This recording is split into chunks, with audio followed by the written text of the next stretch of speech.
This couple who called 911 to report a kidnapping suspect was told they are not eligible for a Crime Stoppers reward. So this guy did his duty as a citizen, and they just said, fuck him.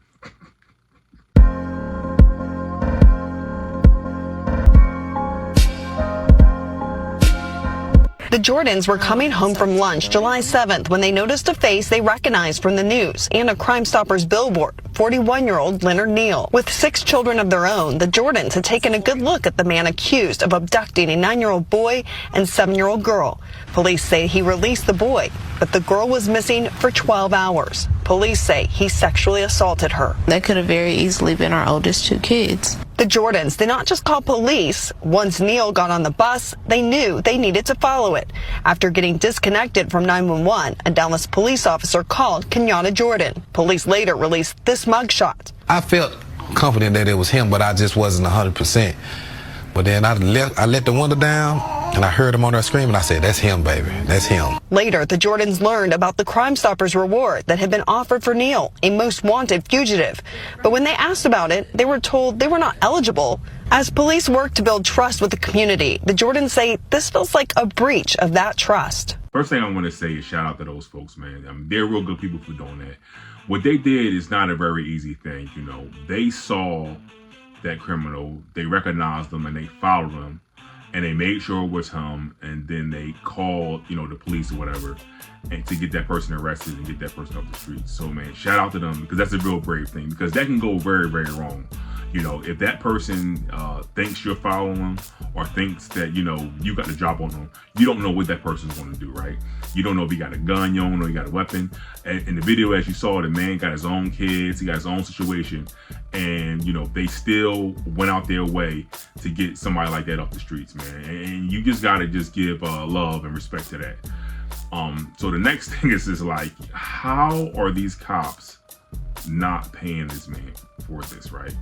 This guy is literally doing your job. This is not his job to do that. It's your job to find out who these people are and get this man off the street. And, you know, you guys didn't do it. And then when this guy did do it, you know, you guys decided that, hey, you know, we're not going to pay you. See, when I talk about stuff like this and I talk about corruption and stuff, this is the stuff I'm talking about. Because every time you want to say, hey, it's no corruption, everything's all good, everything's above board, you see stuff like this and you be like, well, where's the money at? And that's what I would ask, like, how come that money for this gentleman isn't there ready to give to him, right? Because he went above and beyond. I just want to understand, like, how is he not eligible for the reward? Like, now I can understand maybe if he was a suspect, maybe if they thought he was in cahoots with the person, maybe if, you know, I don't know, maybe if he was some sort of detective agency outside of the regular law enforcement. Sometime I know with bounty hunters, sometimes that can get a bit tricky with people who are wanted. So I can understand that. But this guy's a regular citizen. Like, he literally did what you want the regular citizen to do when they see bad people. He, you know, he turns the guy in and he doesn't get his money. Like, and you know, I wonder how much money it was, because it probably was significant if it made the news. And then it's just like, you know, what type of incentive does this give to other people, right? So if I'm walking down the street and I see a guy and I know who he's wanted, you know, and my thing is, you know, if he ain't wanted for nothing crazy, I may not go and call in, because I may not go and get it. Because, see, and this sets up bad incentives for everyone else, because can you imagine, like, you know, if you make a phone call and, you know, trying to bring someone in and, you know, okay, it happens, you put yourself at risk and you get hurt and you don't get money, like it's bad. It gives community no incentive to do this type of stuff, man. You know, if I was him, I would go to the mayor, I would get an attorney, I would figure out, like, why I'm not getting this money and why I'm not eligible for it. Because you could say that, but you need a good reason, and they didn't say the reason in the report. So I would need to know, like, why am I not eligible for this money? Because that's so ridiculous. Again, hopefully this guy can get an attorney. Hopefully this guy can get some legal representation to see, you know, why this happened the way it happened. You know, and hopefully he can get compensated, because You know, that's the whole point of the you know, the Crime Watch and the Crime Stoppers and all the other stuff. That's the whole point of those programs. Like, those whole programs is to, you know, give the community incentive to police themselves, right?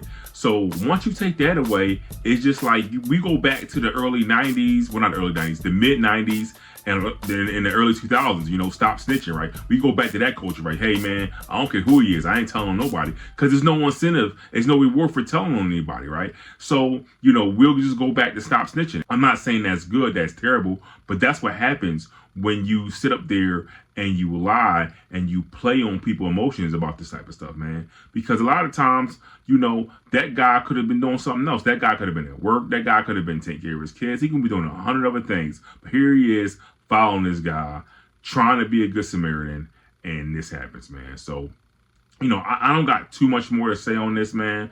I just hope that, you know, again, this guy gets his money. This guy gets compensated for his time and his efforts, man, because he really needs to be, because this is ridiculous, you know. And then if the money isn't there, hopefully they investigate the police too and figure out why the money isn't there too, because that needs to be investigated too, because you just can't do this type of stuff and then not have an explanation on why it happened.